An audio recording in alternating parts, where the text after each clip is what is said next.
ছোট লোকের মতো আমি পার্টিতে বসে খাবার খাবো? সুমনা, মেয়ে কি বললা? কেন কানে যায় নাই?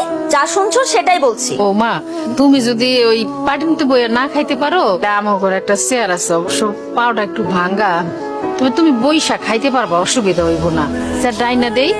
ভাঙা চেয়ারে বসে সুমনা খাবার খাবে? অসম্ভব। ছি ছি, এসব কি রান্না করছে? এর থেকে তো আমার বাসার কাজের বুয়ারা ভালো রান্না করে খায়। মাকে ভেবে অপমান না করলে হয় না? এটা কোনো রান্না হইলো? তুই খাবারটা খাবা না ঠিক আছে, সেই জন্য তুমি আমাদের রিজিকটা নষ্ট করবা? এই একটা ছোট লোকদের সমস্যা, কিছু বললে তাদের অপমান হয়ে যায়। যত সব ফালতু নাকামি। মাথাটা ঠান্ডা করো, বুঝতে পারছি তুমি এগুলি খাইতে পারবা না।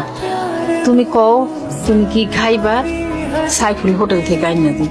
ভাবি, মা তো ঠিকই বলছে, তুমি বড়লোক মানুষ, তোমার এইসব খাবার পছন্দ নাই হইতে পারে।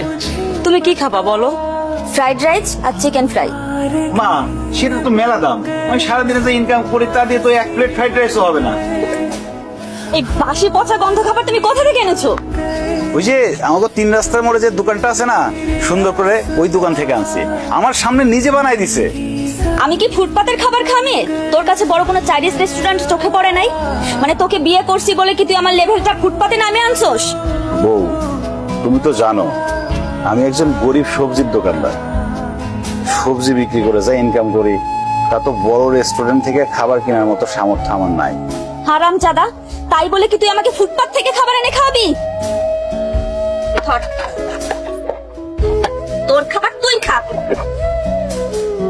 তুই এরকম কষ্ট করে আর কতদিন পার করবি? তোরে তো বউ সম্মানও দেন, আর যা মনে হইতেছে বউরে দেখে মনে হয় না বউ সংসার করবে। কি মনে হয় তোর তালাকে নিতে চাই। এখানে বালিশের পরিবর্তে ইট কে? আমি রাখছি যাতে তোমার মাথা থেকে রক্ত বের হয়। মানে তুমি আমরা খুন করতে চাও? হ্যাঁ, করতে চাই, প্রয়োজন পড়লে তাই করব। আমার ডিভোর্স চাই। বউ, ডিভোর্স ছাড়া তুমি যা চাইবা তাই পাবা।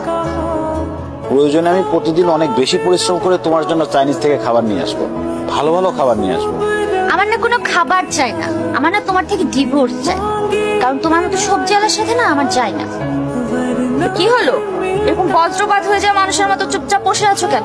কি বলছি কানে যায় নাই? জি, গেছে।